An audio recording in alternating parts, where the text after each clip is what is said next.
Friends, good evening.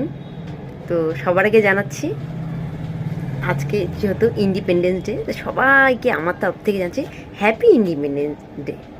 তো তোমাদের বলছি আজকের দিনে যে আমাদের দেশকে সবাই মিলে স্বাধীন করেছিল। আগে যে বীর পুরুষ যেমন নেতাজি সুভাষচন্দ্র বসু, গান্ধীজি, এরা সবাই এই বীর পুরুষগুলো আমাদের দেশকে স্বাধীন করেছিল। এখনও মধ্যে আমাদের দেশের জন্য অনেক যোদ্ধারা লড়াই করে যাচ্ছে, কি তাই তো? ঠিক কথা তো। কিন্তু আদৌ কি আমাদের দেশ কি স্বাধীন? এই যে মেয়েরা বাইরে বের হলে নানান সমস্যা, চারিদিক মানে আমাদের পরিবেশটা এত নোংরা হয়ে গেছে যে মেয়েরা বাইরে বেরোতে পারে না, চারপাশে শুধু নোংরা কাজ। তো কী করে মেয়েরা সুরক্ষিত হলো বলো তো?